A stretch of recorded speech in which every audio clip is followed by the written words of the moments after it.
మొదటిగా తండ్రిని దేవునికి ప్రభువైన యేసుక్రీస్తు నామమున స్తుతులు స్తోత్రాలు సమర్పించుకుంటూ చేరొచ్చిన మీ అందరికీ ప్రభువైన యేసుక్రీస్తు నామమున వందనాలు సమర్పించుకుంటూ మీ అందరికీ వందనాలు. ఈ యొక్క దినమందు మనము దేవుని యొక్క సంకల్పాన్ని ఆలోచన చేస్తూ ఉన్నాం. ఈ యొక్క దినమందు మనం ఆలోచించబోయే యొక్క అంశము రోమీయులకు రాసిన పత్రిక 16వ అధ్యాయం. రోమీయులకు రాసిన పత్రిక 16వ అధ్యాయము 25-27 వచనాల్లో ఉన్న సంగతులను చదువుదాం.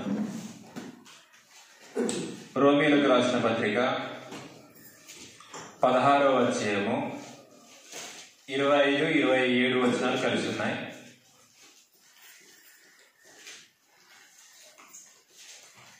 సమస్తమైన అన్యజనులు విశ్వాసమునకు విధేయులగునట్లు అనాది నుండి రహస్యంగా ఉంచబడి ఇప్పుడు ప్రత్యక్షపరచబడిన మర్మము నిత్య దేవుని ఆజ్ఞ ప్రకారం ప్రవక్తల లేఖనముల ద్వారా వారికి తెలుపబడి ఉన్నది. ఈ మర్మమును ఈ విషయాన్ని మనసులో పెట్టుకోవాలి. ఈ మర్మమును అనుసరించి ఉన్న అది నా సువార్త ప్రకారంగాను అనేసి అన్నాడు. ఈ యొక్క దినమందు మనం ఆలోచించబోయే ఒక అంశము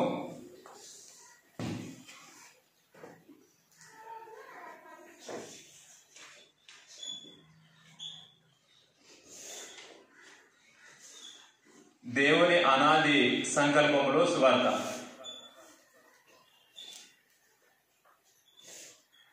దేవుని అనాది సంకల్పంలో సువార్త.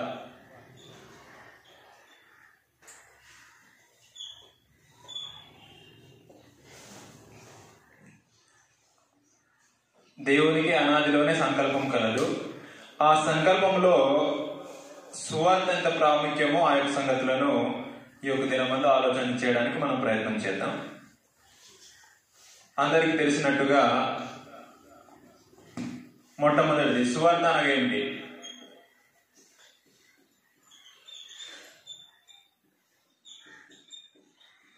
సువార్త అనగా ఏమి?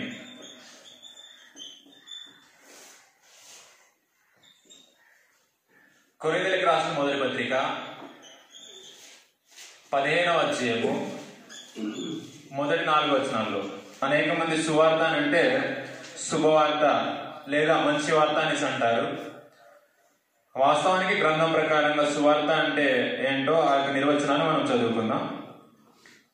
కొరింథీయులకు రాసిన మొదటి పత్రిక 15వ అధ్యాయము మొదటి వచనం నుంచి సువార్త యొక్క నిర్వచనాన్ని తాను ప్రకటించిన సువార్తను తిరిగి వివరిస్తున్నాడు అపోస్తలుడైన పౌలు. కొరింథీయులకు రాసిన మొదటి పత్రిక 15వ అధ్యాయం మొదటి వచనం నుంచి,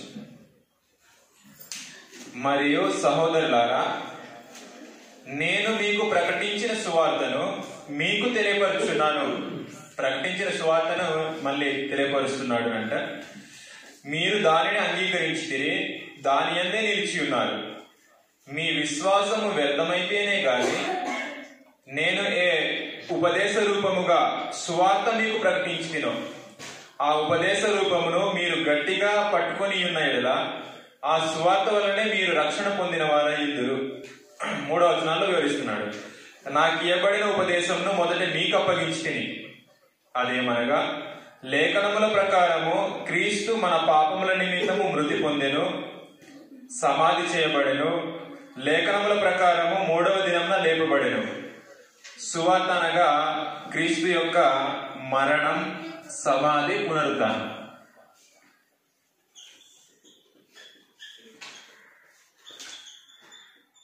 క్రీస్తు యొక్క మరణము,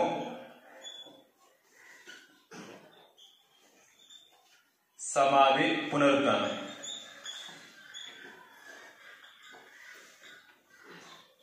సువార్త యొక్క నిర్వచనం ఏమిటి అంటే క్రీస్తు యొక్క మరణము, సమాధి, పునరుద్ధానం. షార్ట్కట్ మనం చెప్పాలంటే దాన్నే ఇక్కడ పౌలు గారు తాను ప్రకటించిన యొక్క సువార్తను మళ్ళీ వివరించడం జరిగింది. నాకు అప్పగింపబడిన ఉపదేశమును మీకు అప్పగించితిని. అదేమనగా, లేఖనముల ప్రకారం క్రీస్తు మన పాపముల నిమిత్తము మృతి పొందెను. అంటే క్రీస్తు ప్రభు యొక్క మరణం, సమాధి చేయబడెను, లేఖనముల ప్రకారము 3వ దినమున లేపబడెను. సువార్త యొక్క నిర్వచనం ఇది. సువార్త అనగా ఏమిటంటే క్రీస్తు ప్రభు యొక్క మరణము, సమాధి, పునరుద్ధానాల వార్తయే సువార్త. అదే సువార్తను అపోస్తలుడైన పౌలు ఏమని అన్నాడు అంటే, రోమీయులకు రాసిన పత్రిక 1వ అధ్యాయం 16వ వచనంలో, రోమీయులకు రాసిన పత్రిక ఆ సువార్తలో ఏముంటుందో ఆ యొక్క సంగతులను మనం చదువుదాం. రోమీయులకు రాసిన పత్రిక 1వ అధ్యాయము 16వ వచనంలో, సువార్తను గురించి నేను సిగ్గుపడువాడును కాను, ఏలైనగా నమ్ము ప్రతివానికి మొదట యూదునికి గ్రీస్తు దేశస్థునికి కూడా రక్షణ కలుగజేయుటకు అది దేవుని శక్తి అయి ఉన్నది అనేసి అన్నాడు. సువార్త ఆత్మలను రక్షించే దేవుని యొక్క శక్తి. సువార్తలో ఏముంది అంటే, నమ్ము ప్రతి వానికి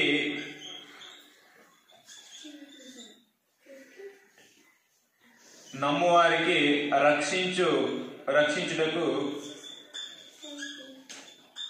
శక్తి అన్నదే సువార్తలో ఉంది. నమ్ము వారిని రక్షించుటకు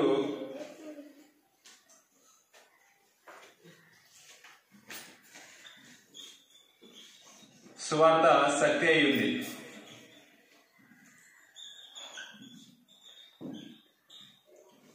అందుకని అపోస్తలుడైన పౌలు సువార్త ప్రకటించడానికి నేను సిగ్గుపడవాడును కాను అనేసి అన్నాడు. మీరు ఒకటి గమనించండి,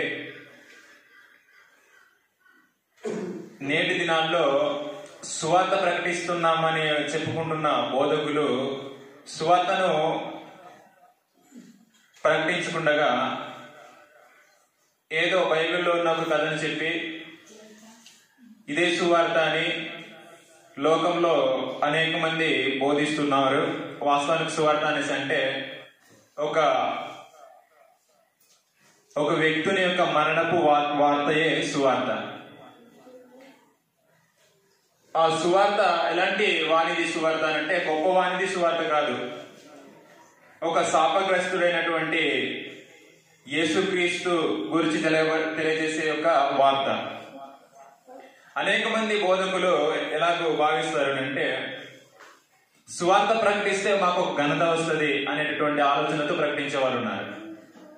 మనము ప్రకటించే వాని యొక్క సువార్త అందరి కొరకు కలవరి శిలువలో అందరి నిమిత్తము శాపగ్రస్తుడైనటువంటి మరణ వార్తను ప్రకటిస్తూ ఉన్నాం.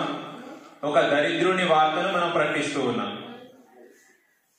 ఒకసారి చదువుదాం గలతీయులకు రాసిన పత్రిక, మనకు అర్థం కావడానికి. మనం ప్రకటిస్తున్నటువంటి సువార్త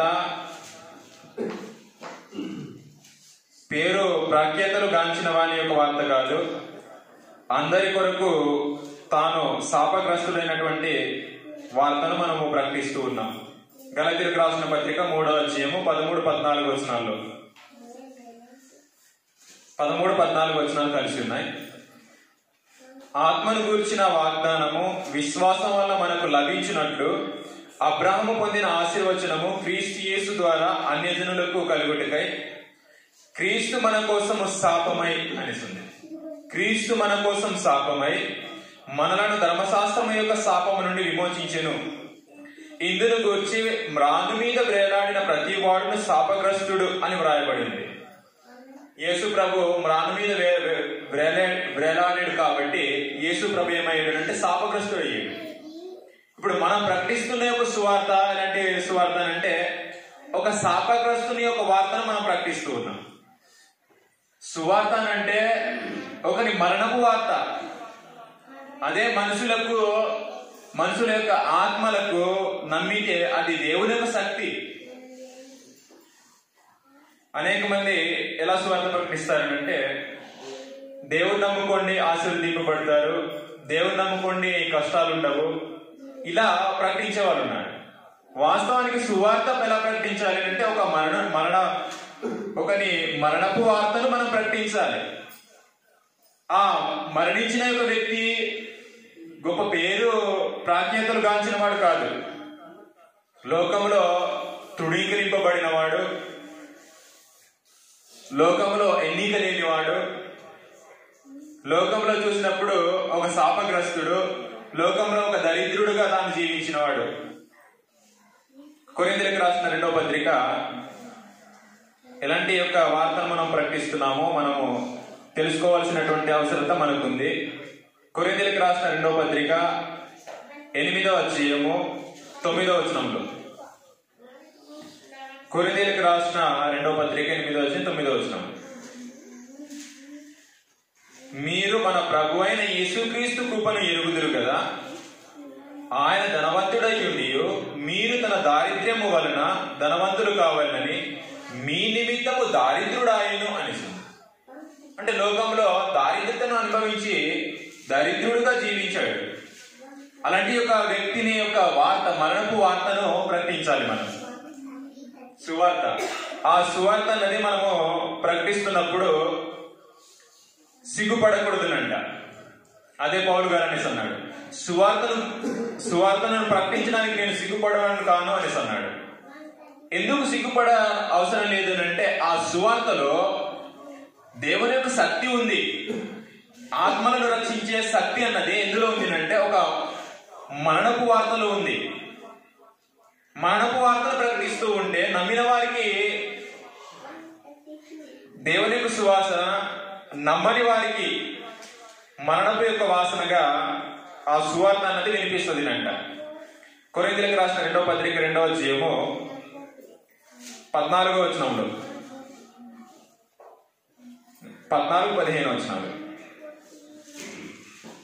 మా ద్వారా ప్రతి స్థలమందు క్రీస్తును గూర్చిన జ్ఞానము యొక్క సువాసనను కనపరచుచు ఆయన యందు మమ్మును ఎల్లప్పుడూ అది విజయోత్సవంతో ఊరేగించుచున్న దేవునికి స్తోత్రము. రక్షింపబడు వారి పట్ల, ఈ 15వ వచనం మీరు గమనించండి. రక్షింపబడు వారి పట్లను, నశించు వారి పట్లను మేము దేవునికి క్రీస్తు సువాసనై ఉన్నాము.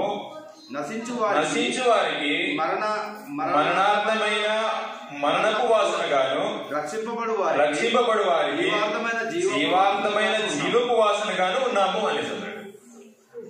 అంటే సువార్తను ప్రకటిస్తుంటే కొంతమందికి మరణపు వాసన పడుతుంది అంట, కొంతమందికి జీవపు వాసన పడుతుంది అంట.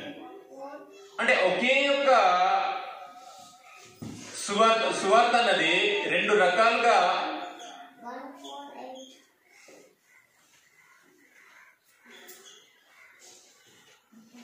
మరణపు వాసన, జీవపు వాసన. అంటే సువార్త ప్రకటిస్తుంటే నమ్ముతున్న వారికి జీవపు వాసన వస్తుంది, నమ్మని వారికి మరణపు వాసన వస్తుంది. ఒకే సువార్త 2 వాసనలుగా పనిచేస్తుంది. సువార్త నమ్మిన వారికి రక్షణ ఇస్తుంది, నమ్మని వారికి శిక్ష ఇస్తుంది. అది ప్రకటించేటప్పుడు గుర్తించవలసినటువంటి బాధ్యత ప్రతి ఒక్కరికి ఉంది. సువార్త అన్నది అందుతున్నప్పుడు నువ్వు నమ్మేవా, నీకు రక్షణ ఇస్తుంది.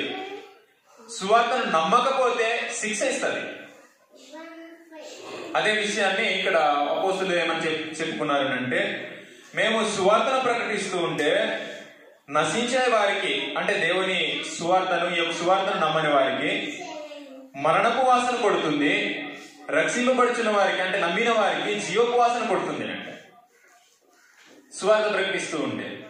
కాబట్టి సువార్త అనగా క్రీస్తు ప్రభు యొక్క మరణము, సమాధి, పునరుత్థానం. ఆ యొక్క సువార్తను ప్రకటిస్తే ఆ నమ్మిన వారికి ఏమి ఇస్తుంది అంటే రక్షించుటకు శక్తి ఎందులో ఉంది అంటే సువార్తలోనే ఉంది. ఎఫెసీయులకు రాసిన పత్రిక 1వ అధ్యాయం 13వ వచనం. ఎఫెసీయులకు రాసిన పత్రిక 1వ అధ్యాయం 13వ వచనం. మీరును సత్యవాక్యమును అనగా మీ రక్షణ సువార్తను అది మీ రక్షణ సువార్తను విని క్రీస్తునందు విశ్వాసము వాగ్దానం చేయబడిన ఆత్మచేత ముద్రింపబడితిరి అనేసి మీరును సత్యవాక్యమును అనేసి అన్నాడు. సత్యవాక్యం అంటే ఏమిటి అంటే సువార్తే సత్యవాక్యం. మీరును సత్యవాక్యమును అని చెప్పి దాన్ని వివరిస్తున్నాడు. అనగా మీ రక్షణ సువార్తలు విని అనేసి అన్నాడు. అంటే సువార్త ఏం చేస్తుంది అంటే రక్షణ ఇస్తుంది. సువార్త రక్షణ ఇస్తుంది.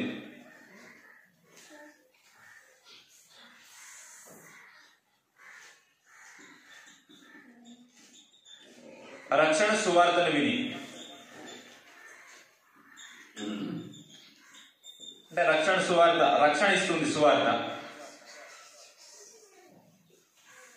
సత్యవాక్యం అని చెప్పి దాని గురించి ఏమనేసి అన్నాడు అంటే మీరును సత్యవాక్యమును అని చెప్పి అనగా మీ రక్షణ సువార్తను విని క్రీస్తునందు విశ్వాసం ఉంచి వాగ్దానం చేయబడిన ఆత్మచేత ముద్రింపబడితిరి అనేసి అన్నాడు. అంటే రక్షణ ఇస్తుంది. నమ్మవారిని రక్షించుటకు సువార్త శక్తి అయ్యింది. ఆ సువార్త ఏం చేస్తుంది అంటే ఒక వ్యక్తికి ఆత్మ సంబంధమైన రక్షణ ఇస్తుంది. భౌతిక సంబంధమైన రక్షణ కాదు, ఆత్మ సంబంధమైన రక్షణ మాత్రమే సువార్త ఇస్తుంది. అనేక మంది సువార్తను భౌతిక సంబంధమైన రక్షణకు ఉపయోగిస్తూ ఉన్నారు. అంటే దేవుని నమ్ముకోండి, మీకు కష్టాలు రావు, మీరు ఆశీర్వదింపబడతారు, ఇలాగ బోధించే వాళ్ళు ఉన్నారు. మీకు కష్టాలు రావు అంటే రక్షణ ఇస్తుంది అనే విధంగా బోధిస్తున్నారు. కానీ ఇక్కడ చెప్పబడేది ఆత్మ సంబంధమైన రక్షణ గురించి. స్వార్థ అనగా ఏంటో మనం చూసాం. రెండవది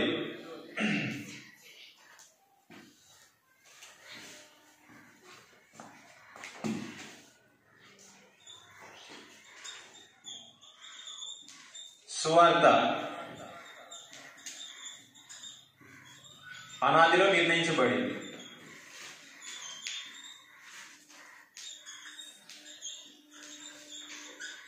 సువార్త అన్నది అనాదిలోనే. అనాది అంటే సృష్టికి ముందే నియమింపబడింది అంట. సువార్త సృష్టికి ముందే నిర్ణయించబడింది, లేదా సువార్త అనాదిలోనే నిర్ణయించబడింది. మనం మరొకసారి ఆ యొక్క వచనాన్ని చదువుదాం. రోమీయులకు రాసిన పత్రిక 16వ అధ్యాయం మరొకసారి చదువుదాం. 25-27 వచనాల్లో మరొకసారి ఆ యొక్క వచనాన్ని చదువుదాం.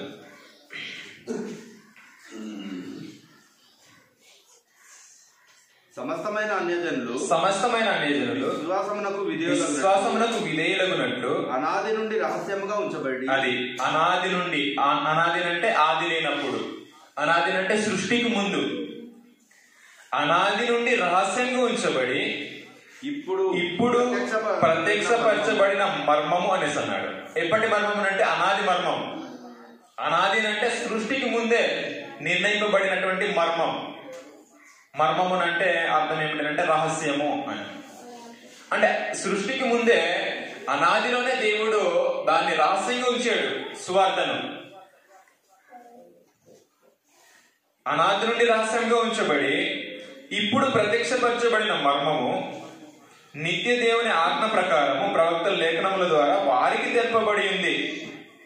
ఈ మర్మం అనుసరించి ఉన్న నా సువార్త ప్రకారం గాను, యేసుక్రీస్తును గురించిన ప్రకటన ప్రకారం గాను, మిమ్మును స్థిరపరచుటకు శక్తిమంతుడును అద్వితీయ జ్ఞానవంతుడునైన దేవునికి యేసుక్రీస్తు ద్వారా నిరంతరము మహిమ కలుగును గాక, ఆమేన్ అనేసి అన్నాడు. అంటే ఏదైతే అనాదిలో మర్మంగా ఉంచబడిందో ఆ మర్మం అనుసరించి ఉన్న నా సువార్త ప్రకారం గాను అనేసి అన్నాడు. సువార్త అన్నది ముందుగానే దేవుని యొక్క అనాదిలోనే ఆ యొక్క సంకల్పాన్ని నిర్ణయించాడు. సువార్త అన్నది దేవుని అనాది సంకల్పం. దేవుని అనాది సంకల్పంలో భాగం సువార్త. దేవుని అనాది సంకల్పంలోని ఒక భాగము సువార్త.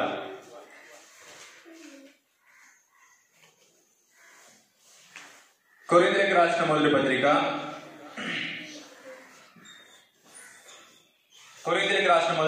మొదటి అధ్యాయం 21వ వచనంలో.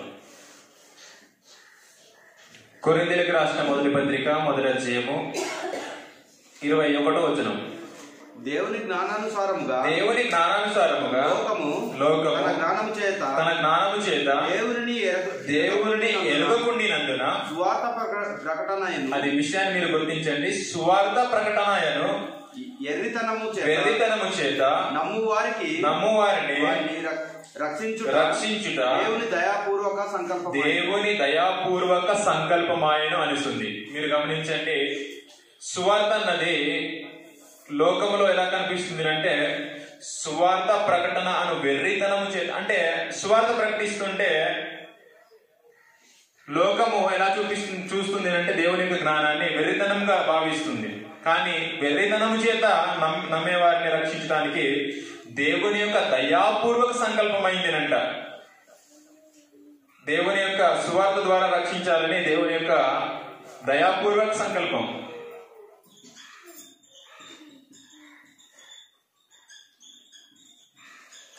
దయాపూర్వక సంకల్పమాయ.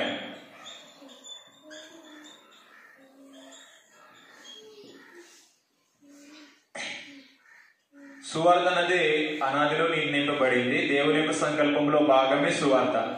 ఆ సువార్త వలనే రక్షించాలని దేవుని యొక్క దయాపూర్వక సంకల్పం ఆయను అనే విషయాన్ని మనం చదువుకున్నాం. సువార్త అన్నది అనాది యొక్క మర్మం. ఎఫెసీయులకు రాసిన పత్రిక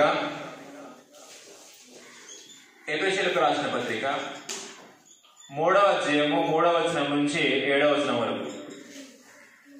సువార్తను దేవుడు ఒక మర్మంగా ఉంచాడు. ఆ మర్మము అనుసరించి ఉన్న నా సువార్త ప్రకారంగానని అపోస్తలుడు పౌలు అన్నాడు.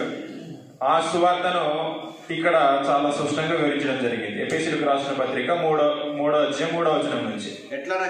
ఎట్లనగా క్రీస్తు మర్మము దేవదర్శనము వలన నాకు తెలియపరచబడినదను సంగతిని గురించి మునుపు సంక్షేపముగా వ్రాసి తిని మీరు దానిని చదివిన దానిని బట్టి ఆ క్రీస్తు మర్మమును గూర్చి నాకు కలిగిన జ్ఞానము గ్రహించుకొనగలరు. ఈ మర్మం ఇప్పుడు గమనించండి. ఇప్పుడు మర్మము అనేసి మాట్లాడుకుంటూ వస్తున్నాడు. ఆ మర్మం ఏంటో కింద వివరిస్తాడు. ఈ మర్మం ఇప్పుడు ఆత్మమూలంగా దేవుని పరిశుద్ధులకు అపోస్తలులకును ప్రవక్తలకు బయలుపరచబడి ఉన్నట్టుగా పూర్వకాలముల యందు, ఈ విషయాన్ని మనం మర్చిపోకూడదు, పూర్వకాలంలో యందు మనుషులకు తెలియపరచబడలేదు. ఈ మర్మం ఏదనగా అన్యజనులు సువార్త వలన, అది ఈ విషయానికి మనము గుర్తుపెట్టుకోవాలి. ఈ మర్మం ఏదనగా అన్యజనులు సువార్త వలన క్రీస్తునందు యూదులతో పాటు సమాన వారసులను ఒక శరీరమందరి సాటి అవయవములను వాగ్దానంలో పాలివారనై ఉన్నారన్నది. 7వ వచనం గమనించాలి. దేవుడు కార్యకార్యకు తన శక్తిని బట్టి నాకు అనుగ్రహించిన కృపావరము చొప్పున నేను ఆ సువార్తకు పరిచారకుడినైతిని. నేను ఆ సువార్తకు, ఏ సువార్త అంటే అనాది మర్మమైన సువార్త, అనాది మర్మమై ఉన్న ఆ యొక్క సువార్తకు క్రీస్తు మర్మం అనేసి అన్నాడు. క్రీస్తు మర్మమై ఉన్న ఆ సువార్తకు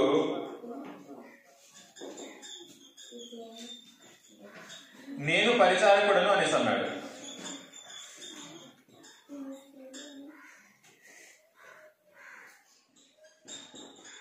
అపోస్తలుడైన పౌలు క్రీస్తు మర్మమునకు నేను పరిచారకుడను అనే సంగతిని ఇక్కడ తెలియజేసుకున్నాడు.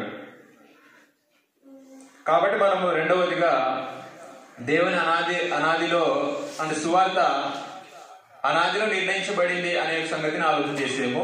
మొట్టమొదటి సువార్త అనగా ఏంటో ఆలోచన చేసేము. రెండవది సువార్త అనాదిలో నిర్ణయించబడింది. మూడో పాయింట్ మనం ఆలోచన చేద్దాం.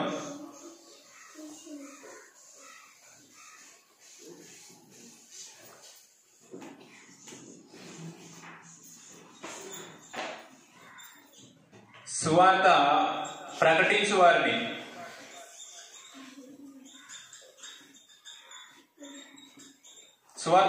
వారిని ముందుగా నిర్ణయించెను.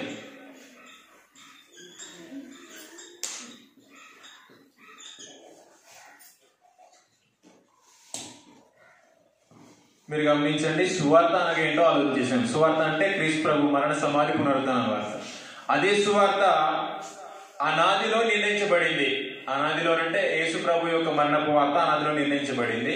ఆ మరణపు వార్త ప్రకటించడానికి కూడా దేవుడు ఏం చేసాడు అంటే ముందుగానే ఆ వార్తను ప్రకటించడానికి ముందుగానే మనుషులను నిర్ణయించుకున్నాడు అంట.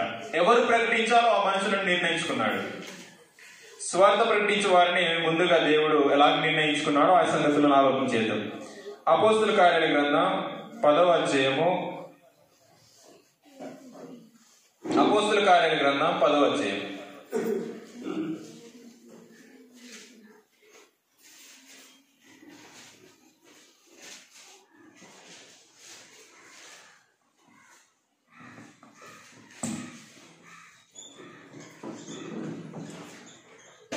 అపోస్తుల కార్యాల గ్రంథం 10వ అధ్యాయము 40-41 వచనాల్లో 40-41 వచనాల్లో దేవుడు ఎవరిని ముందుగా నిర్ణయించుకున్నాడో ఆ సంగతిని మనం చదువుతాం. దేవుడు ఆయనను మూడవ దినమున లేపి ప్రజలందరికీ కాక దేవుని చేత ముందుగా ఏర్పరచబడిన సాక్షులకే అని అన్నాడు. దేవుడు ఏర్పరచుకున్నాడు అంటే ముందుగా సాక్షులను. ఆ సాక్షులు ఎవరు అంటే అనగా ఆయన మృతుల్లో నుండి లేచిన తర్వాత ఆయనతో కూడా అన్నపానములు పుచ్చుకుని మాకే అనేసి అన్నాడు. మాకే అనేసి అన్నాడు అంటే అపోస్తులకే. మాకే ఆయన ప్రత్యక్షముగా కనబడినట్లు అనుగ్రహించెను అనేసి అన్నాడు. అంటే దేవుడు ముందుగా ఏర్పరచుకున్నాడు అంట.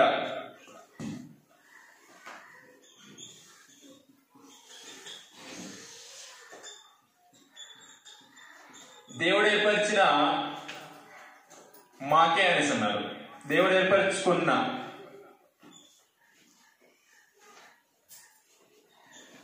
దేవుడు ఏర్పరిచిన మనుషులు ఎవరనంటే అపోస్తులు.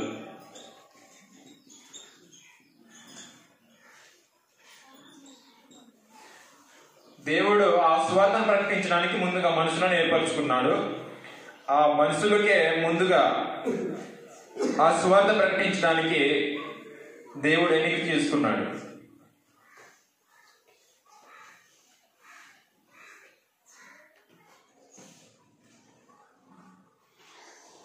అపోస్తుల కార్యాల గ్రంథం 1వ అధ్యాయము. అపోస్తుల కార్యాల గ్రంథం 1వ అధ్యాయము 20వ వచనము నుంచి 26వ వచనంలో ఇంకా కొన్ని సంగతులు మనకు అర్థమవుతుంది. అపోస్తుల కార్యాల గ్రంథం 1వ అధ్యాయము 20వ వచనం నుంచి చివరి వచనం వరకు 26వ వచనం వరకు. అతని ఇల్లు పాడైపోవును గాక దానిలో ఎవడును కాపురం ఉండకపోవును గాక. అతని ఉద్యోగము అతని ఉద్యోగము అంటే యూదా యొక్క ఉద్యోగం. అపోస్తులలో చేరినటువంటి ఇస్కరియోతు యూదా ఉద్యోగం. అతని ఉద్యోగము వేరొకడు తీసుకును గాక అని కీర్తనాల గ్రంథంలో వ్రాయబడి ఉన్నది. కాబట్టి యోహాను బాప్తిస్మం ఇచ్చినది మొదలుకొని ప్రభువైన యేసు మన యుద్ధ నుండి పరమునకు చేర్చుకొనబడిన దినము వరకు ఆయన మన మధ్య సంచరించుండిన కాలమంతయు మనతో కలిసి ఉన్న వీరిలో ఒకడు. మనతో కూడా ఆయన పునరుత్థానమును గూర్చి సాక్షి ఉండుట ఆవశ్యకమని చెప్పాను. నేను గమనించండి, పునరుద్ధానములకు సాక్షులు అంటే ఎవరు అంటే అపోస్తులు. క్రీస్తు యొక్క పునరుద్ధానానికి సాక్షులు.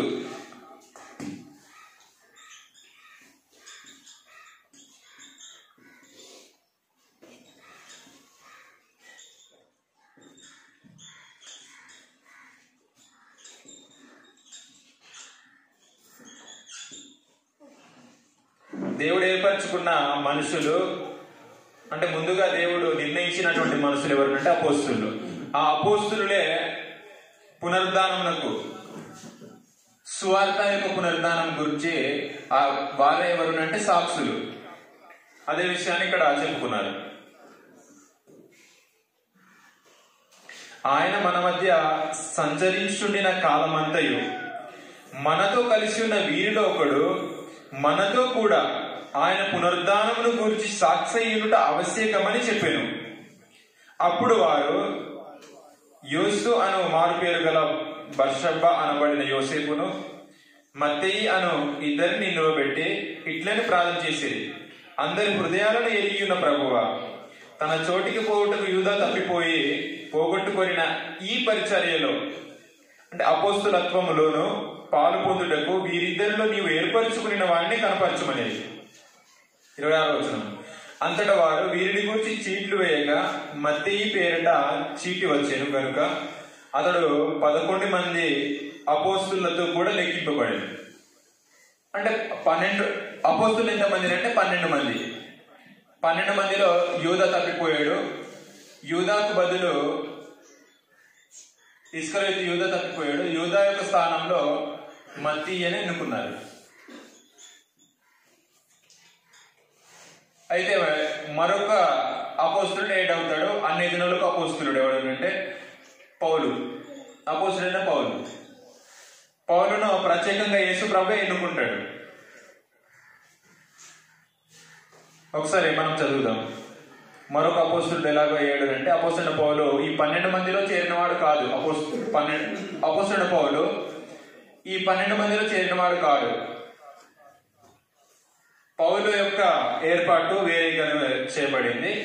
అపోస్తుల కార్యాల గ్రంథం 8వ అధ్యాయము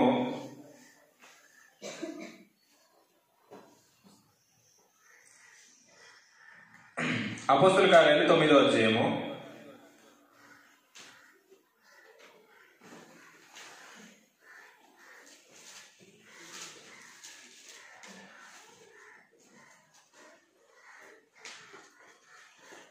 మనకు దర్శనమైన సంగతి ప్రభువైన యేసుక్రీస్తు సౌలును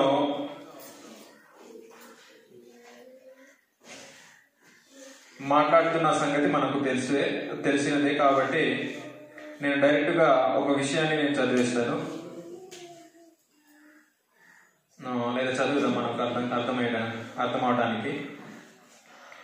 9వ అధ్యాయము 2వ వచనం నుంచి. ఈ మార్గమందున పురుషులనైనా స్త్రీలనైనా కనుగొని ఎడల వారిని బంధించి యెరూషలేమునకు తీసుకుని వచ్చుటకు దమస్కులోని సమాజంలో వారికి పత్రికలు ఇమ్మని అడిగాను. అతడు ప్రయాణము చేయించు దమస్కు దగ్గరకు వచ్చినప్పుడు అకస్మాత్తుగా ఆకాశం నుండి ఒక వెలుగు అతని చుట్టూ ప్రకాశించాను. అప్పుడు అతడు నేల మీద పడి, సౌలా సౌలా, నీవెలా నన్ను హింసించుచున్నావని అతనితో ఒక స్వరము పలుకుట వినేను. ప్రభువా, నీవెవడవని అడుగుగా ఆయన, నేను నీవు హింసించుచున్న యేసును, లేచి పట్టణంలోనికి వెళ్ళుము, అక్కడ నీవు ఏమి చేయవలనో అది నీకు తెలియబడునని చెప్పాను. అంటే ప్రభు అయిన యేసుక్రీస్తు ఈ యొక్క పౌలును తాను యేసు ప్రభు ప్రత్యక్షమై తాను ఎలాగ ఏర్పాటు చేసుకుంటాడు అంటే 15వ వచనంలో 9వ అధ్యాయం 15వ వచనం. అందుకు ప్రభు, నీవు వెళ్ళుము, అన్యజనుల ఎదుటను రాజుల ఎదుటను ఇశ్రాయేలు ఎదుటను నా నామం భరించుటకు ఇతడు నేను ఏర్పరచుకుని సాధనమై ఉన్నాడు అనేసి అన్నాడు. అంటే నేను ఏర్పరచుకుని సాధనమై ఉన్నాడు అనేసి చెప్పి కింద పుట్టినోట్లో పాత్ర అయి ఉన్నాడు అనేసి అన్నాడు. అంటే పౌలును ప్రత్యేకంగా యేసు ప్రభు ప్రత్యేకంగా ఎన్నుకున్నాడు. ఈ 12 మందిలో చేరినవాడు అపోస్తలుడు పౌలు కాదు. ప్రత్యేకంగా పౌలు యొక్క ఏర్పాటు అనేది జరిగింది. అందుకని పౌలు గారు తన యొక్క అపోస్తలత్వాన్ని గురించి మాట్లాడుకుని గలతీయులకు రాసిన పత్రిక మొదటి అధ్యాయంలో చెప్పుకున్నాడు. గలతీయులకు రాసిన పత్రిక మొదటి అధ్యాయం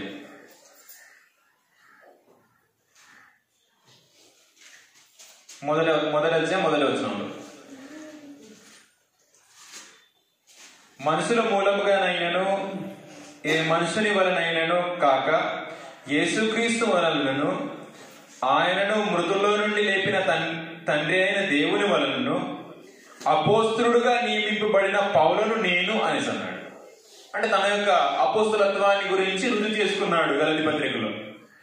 కాబట్టి దేవుడు ఏర్పరచుకున్న, దేవుడు సువార్త ప్రకటించడానికి ముందుగా నిర్ణయించిన వారు ఎవరునంటే 13 మంది.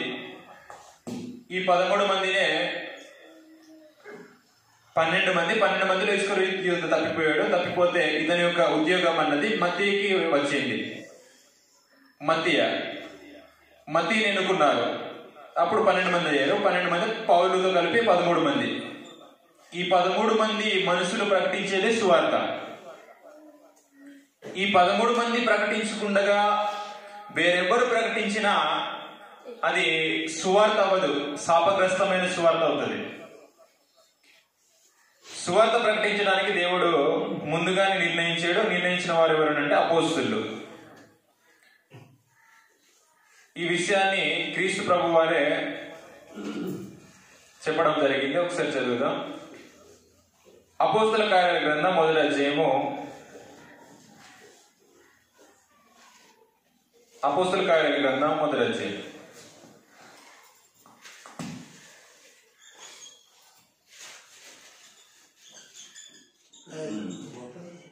8వ వచనంలో క్రీస్తు ప్రభు దీన్ని ఏం చేసేవాడు అంటే, ఈ విషయాన్ని వీరు ప్రకటించాలని యేసు ప్రభు స్థాపించడం జరిగింది. ఒకసారి చదువు. అయినను పరిశుద్ధాత్మ మీ మీదికి వచ్చినప్పుడు మీరు శక్తి నొందుతారు గనుక మీరు యెరూషలేములోను మీరు గమనించి ఇక్కడ అపోస్తలులతో యేసు ప్రభు మాట్లాడుతున్న సంగతులు ఇవి. యెరూషలేములోను యూదయ సమరయ దేశంలో ఎన్నంతటను భూదిగంతముల వరకు నాకు సాక్షులయ్యుందురని వారితో చెప్పాను. భూదిగంతముల వరకు అంటే యెరూషలేము నుంచి ప్రారంభమై యూదయ సమరయ పట్టణములకు వెళ్ళి భూదిగంతముల వరకు వీరు ప్రకటించిన సువార్త, 13 మంది ప్రకటించిన సువార్త వెళ్ళాలి భూదిగంతముల వరకు. అది దేవుని యొక్క ఏర్పాటు. సువార్త అన్నది మనకు అర్థం కావడానికి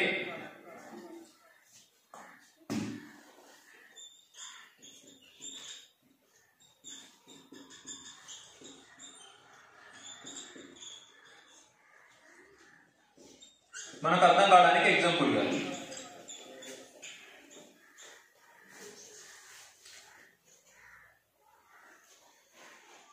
సువార్త అన్నది 12 మంది ప్రకటించాలి. ఎక్కడి నుంచి ప్రారంభం అవ్వాలి అంటే 8వ వచనంలో యెరూషలేములోను యూదయ సమరయ దేశముల యందంతటను బోధిగంధముల వరకు వెళ్ళాలి. సువార్త బోధిగంధముల వరకు వెళ్ళాలన్నది దేవునికి ఏర్పాటు. అయితే మొదటి శతాబ్దంలో ఎలాగున్నారంటే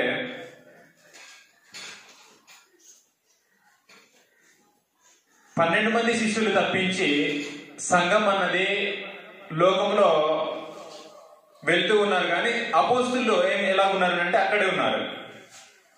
మనకు అర్థం కావడానికి ఒక సందర్భాన్ని చదువుదాం. అపోస్తుల కార్యాల గ్రంథం 8వ అధ్యాయంలో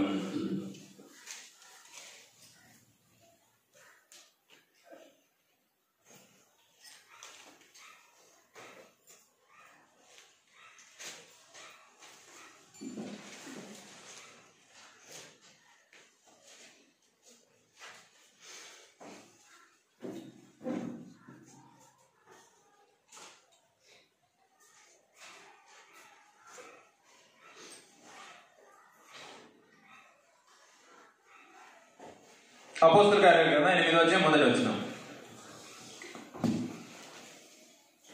ఆ కాలమందు సంఘమునకు గొప్ప హింస కలిగినందున, అది మీరు గమనించండి, యెరూషలేమునకు గొప్ప హింస కలిగిందంట. అపోస్తులు తప్ప అందరూ యూదయ సమరయ దేశంలో యందు చెదిరిపోయారు. సంఘమునకు గొప్ప హింస కలిగింది, అయితే అందరూ చెదిరిపోయారు కానీ అపోస్తులు అక్కడ ఉండిపోయారు. ఇప్పుడు దేవుడు వారిని ఎందుకు నియమించాడు అంటే బోధిగంధంలో ప్రకటించాలి. హింస వస్తే వీళ్ళు చెదిరిపోవాల్సింది పోయి మీ ఆ సంఘం ఏమైందని చెదిరిపోయింది. వాస్తవానికి వీళ్ళు చెదిరిపోవాలి. ఆ కాలంలో యెరూషలేములోని సంఘంలో గొప్ప హింస కలిగినందున అపోస్తులు తప్ప అనేసి అన్నాడు. అంటే అపోస్తుల్లో యెరూషలేములోనే కూర్చొని ఉన్నారు. సంఘము యూదయ సమరయ దేశంలో ఎందుకు చెదిరిపోయారు. సంఘం చెదిరిపోయింది కానీ అసలైన వాళ్ళు అక్కడ ఉండిపోయారు. ఉండిపోతే బోధిగంధంలో వరకు సువార్త అనేది ప్రకటింపబడాలి. అప్పుడు దేవుడు ఏం చేసాడు అంటే సంఘమునకు గొప్ప హింస అన్నది అపోస్తలుడైన పౌలు ద్వారా రప్పించడం జరిగింది. గొప్ప హింస ద్వారా తాము తెలుసుకొని స్టెఫను యొక్క మరణం తర్వాత వారు యెరూషలేములో కూర్చొని ఉన్న ఈ యొక్క అపోస్తలుడు అలాగుండి కష్టానికి పేతురు గారు బయటకు వెళ్ళడం జరిగింది. ఆ 12 మందిలో పేతురు గారు బయటకు వెళ్ళాడు. ఈ 12 మందిలో ఒక ఆయన వాస్తవానికి ఆ యొక్క సువార్త యొక్క తాళపు చెవులు కలిగిన వాడు పేతురు. అపోస్తలుల కార్యాలు 2వ అధ్యాయంలో ఆ 12 మందిలో సువార్త యొక్క అధికారాన్ని తన యొక్క నోటి ద్వారా తెలిసిన వ్యక్తి ఎవరునంటే పేతురు. ఈ పేతురు ఏం చేయాలి అంటే ఈ పేతురు ఆ సువార్త అన్నది ప్రకటించాలి.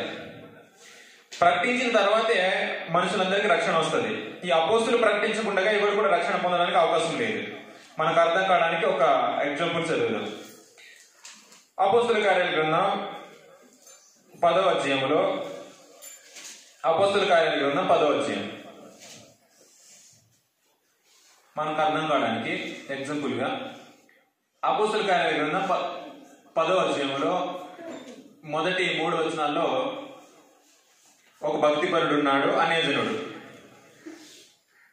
దేవుని పట్ల భయం భక్తి కలిగి అనేకమైన ధర్మకార్యాలు చేసి ఎల్లప్పుడూ దేవునికి ప్రార్థన చేసే ఒక మంచి భక్తిపరుడు ఉన్నాడు. కానీ అతనికి రక్షణ లేదు. ఇటలీ పటాలమనబడిన పటాలంలో శతాధిపతి అయిన కొర్నేలి అను భక్తిపరుడు ఒకడు కైసరయలో ఉండెను. అతడు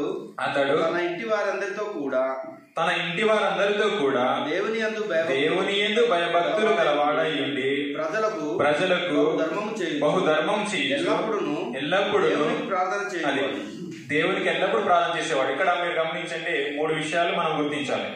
ఒకటి ఎలాంటి వాడు అంటే భక్తిపరుడు. ఎలాంటి భక్తి అంటే కుటుంబం అందరితో కలిసినటువంటి, అంటే ఇంటి వారందరితో భక్తి కలిగిన వాడు. తన ఇంటి వారందరితో కూడా దేవుని యందు భయభక్తులు గలవాడై ఉండి అతను ధర్మకార్యం చేసేవాడు. అంత అలా ధర్మకార్యం చేసిన వ్యక్తికి కూడా రక్షణ లేదు. దేవునికి ప్రార్థన చేసేవాడు, దేవుని యొక్క ప్రార్థన ఇతనికి జవాబు అనేది వెళ్ళేది అంట. దేవునికి ప్రార్థన చేస్తుంటే ఆయన యొక్క ప్రార్థన దేవుడు విని దూతను పంపిస్తాడు. 3వ వచనం నుంచి పగలు ఇంచుమించు 3 గంటల వేళ దేవుని దూత అతని ఎదుటకు వచ్చి కొర్నేలి అని పిలుచుట దర్శనమందు తేటగా అతనికి కనబడెను. అతడు దూత వైపు తేరి చూచి భయపడి ప్రభువా ఏమని అడిగాను. అందుకు దూత నీ ప్రార్థనలు ధర్మకార్యములను దేవుని సన్నిధికి జ్ఞాపకార్థముగా చేరినవి అని. అంటే దేవదూత వచ్చాడు. వచ్చి ఏం చేసాడు అంటే అతని యొక్క ప్రార్థనలు దేవుని యొక్క సముఖంలో చేరేయి అనే యొక్క సంగతిని తెలియజేశాడు. తెలియజేసిన దేవదూత ఆ కొర్నేలి కుటుంబములకు రక్షణ ఇవ్వలేడా?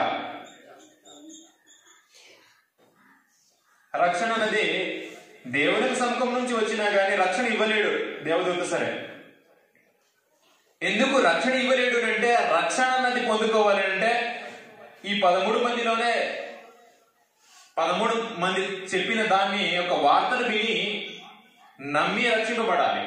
అది దేవునికి ఏర్పాటు. అప్పుడు దేవదూత వచ్చి ఏమని అంటున్నాడు అంటే 5వ వచనం నుంచి, ఇప్పుడు నీవు యొప్పేకు మనుషులను పంపి పేతురు అను మారుపేరు గల సీమోను పిలిపించాలంట. దేవదూత దేవునికి సముఖంలో నుంచి వచ్చిన దేవదూత పేతురును పిలిపించాలి అంట. దేవుని సముఖంలో నుంచి వచ్చిన వాడు దేవునికి సంగతులు చెప్పి రక్షణ ఇవ్వాలి కదా. మరి ఎందుకు రక్షణ ఇవ్వకుండా పేతురును పిలిపించమని చెప్తున్నాడు అంటే, దేవుడు ముందుగానే సువార్త ప్రకటించే వారిని నిర్ణయించుకున్నాడు కాబట్టి. మనకు అర్థం కావడానికి మరొక వచనాన్ని చదువుదాం.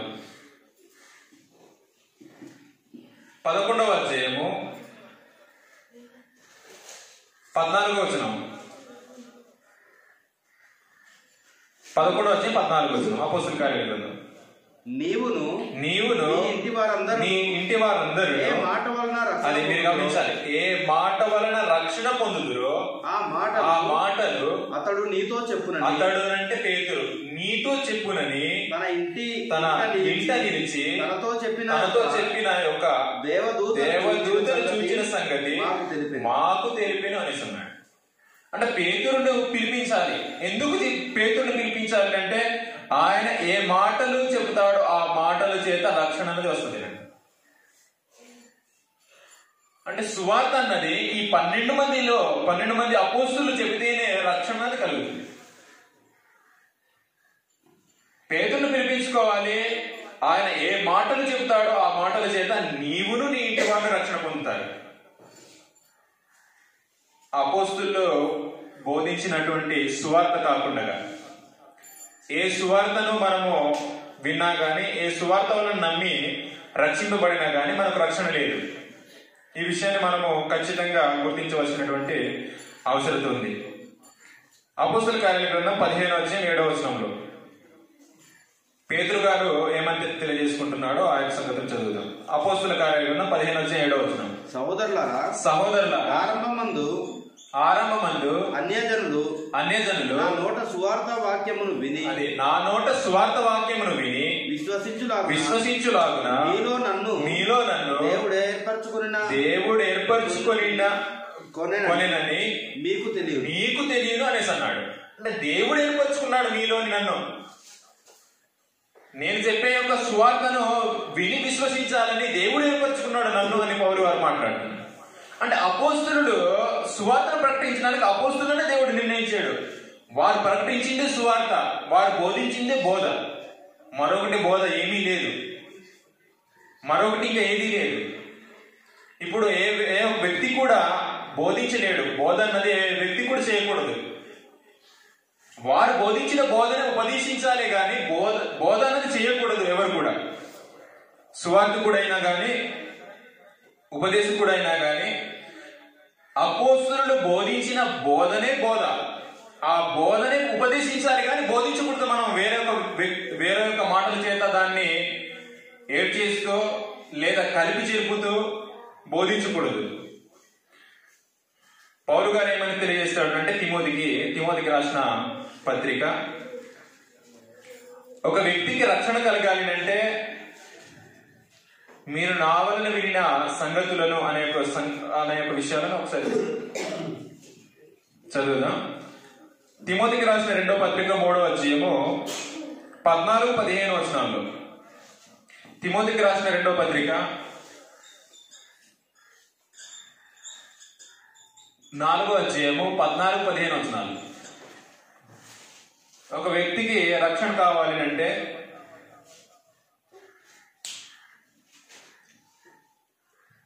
3వ అధ్యాయం 4వ అధ్యాయం 3వ అధ్యాయము 14-15 వచనాలు.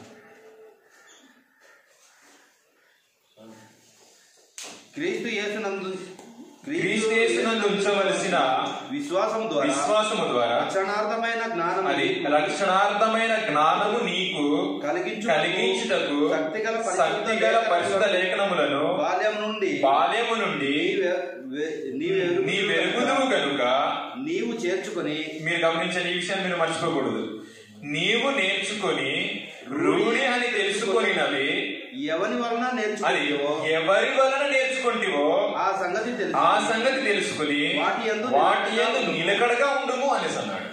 ఎవరి యందు నేర్చుకుంటివో వాటి యందు నిలకడగా ఉండాలి. అపోస్తలుల ద్వారా నేర్చుకున్న దాంట్లో నిలకడగా ఉండాలి. మరి ఎవరు చెప్పినా గానీ అది సువార్త అవ్వదు. అపోస్తలులు బోధించినదే సువార్త. ఆ సువార్త కాకుండా వేరే ఒక సువార్తను మనం ప్రకటించినా గానీ బోధించినా గానీ శాపగ్రస్తులు అవుతాము అనే సంగతిని గుర్తించాలి. గలతీయులకు రాసిన పత్రిక 1వ అధ్యాయం 6-8 వచనాలు. గలతీయులకు రాసిన పత్రిక 1వ అధ్యాయము 6-8 వచనాలు. క్రీస్తు కృపను బట్టి మిమ్మును పిలిచిన వారిని విడిచి భిన్నమైన సువార్త తట్టుకు మీరింత త్వరగా తిరిగిపోవుట చూడగా నాకు ఆశ్చర్యమగుచున్నది.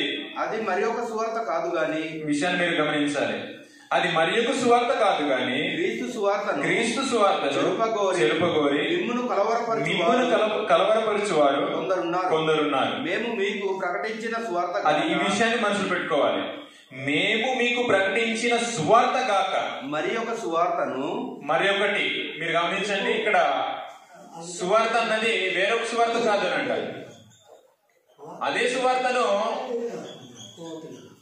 ఏం చేస్తున్నారంటే కొంచెం మిక్స్డ్ చేశారు. ఏమిటంటే సువార్తలో అంటే బాప్తిస్మము తీసుకున్న వ్యక్తి కూడా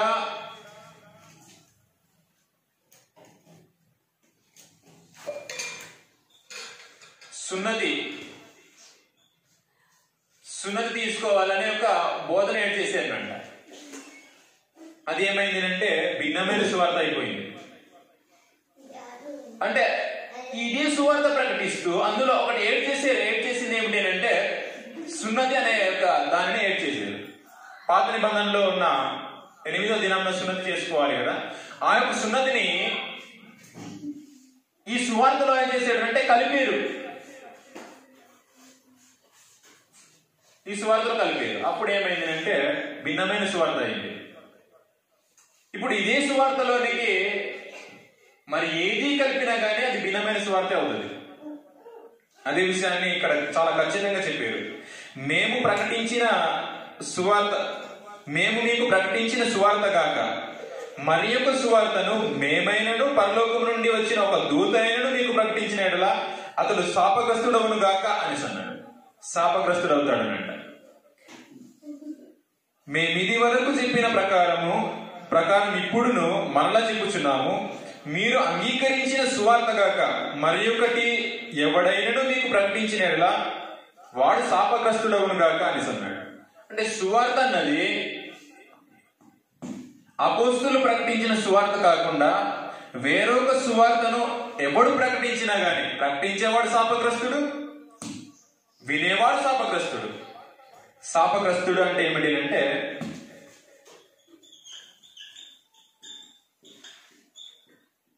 శాపగ్రస్తుడు అనేసి అంటే ఎవరు అంటే నరకపాత్రుడు.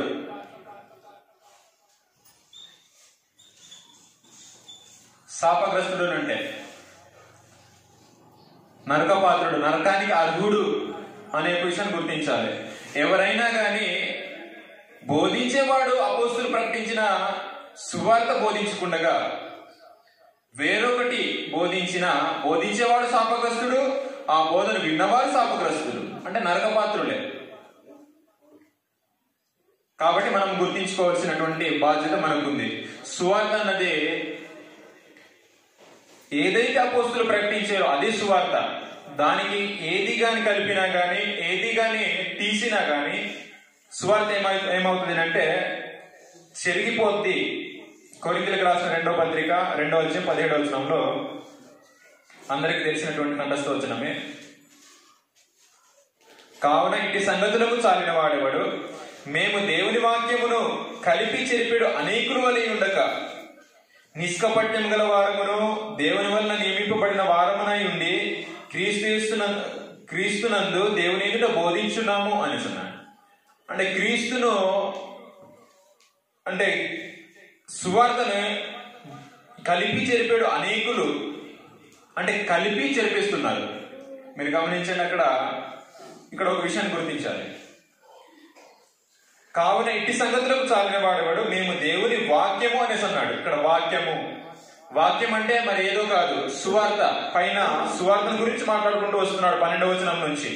క్రీస్తు సువార్త ప్రకటించడం నేను త్రోయాకు వచ్చినప్పుడు అని ప్రారంభించి కంటిన్యూగా కింద చెప్పి ఏమని తెలియజేస్తున్నాడు అంటే మేము దేవుని వాక్యము అనేసి అంటున్నారు. ఆ దేవుని వాక్యం అంటే ఏమిటంటే సువార్త. మనం చదువుకున్నాం సత్యవాక్యము అని. సత్యవాక్యము అనగా రక్షణ సువార్తను విని అనేసి అన్నాడు. సత్యవాక్యము అనేసి అన్నాడు. ఇక్కడ దేవుని వాక్యము అనేసి అన్నాడు. అంటే సత్యవాక్యం అన్నా దేవుని వాక్యం అన్నా సువార్తయే, మరి ఇంకొకటి ఏది కాదు. కాబట్టి ప్రతి ఒక్కరం కూడా సువార్త అన్నది తెలుసుకోవాల్సినటువంటి బాధ్యత ప్రతి ఒక్కరికి ఉంది. అపోస్తులు ప్రకటించింది సువార్త. అపోస్తులు ప్రకటించకుండా వేరొక సువార్త ప్రకటిస్తే శాపగ్రస్తులు అవుతాము, వేరొక సువార్తను వింటే శాపగ్రస్తులు అవుతాము అనే విషయాన్ని ప్రతి ఒక్కరు కూడా మనసులో ఉంచుకోవాలని మీ అందరికి మనం చేస్తూ ఉన్నాను. ఈ యొక్క దినమందు దేవుని అనాది సంకల్పంలో సువార్త అనగా ఏంటో ఆలోచన చేసేము. సువార్త అనాదిలోనే నిర్ణయించబడింది అనే సంగతిని ఆలోచన చేసేము. సువార్త ప్రకటించే వారిని దేవుడు ముందుగా నిర్ణయించాడు అనే ఒక సంగతిని ఆలోచన చేసాము. ఆ నిర్ణయించిన వారు 13 మంది అనే సంగతిని ప్రతి ఒక్కరు కూడా మనసులో ఉంచుకోవాలని. వారు ప్రకటించింది సువార్త, వారు బోధించినదే బోధ అన్నది మరొకటి లేదు. వారు ఏదైతే చెప్పారో దాని ప్రకారంగా మనం చేయాలి. అందుకని అపోస్తులు అంటారు, ఒక వచనం చదివి నేను ముగిస్తాను. తెస్సలోనికీయులకు రాసిన రెండవ పత్రిక తెస్సలోనికీయులకు రాసిన రెండవ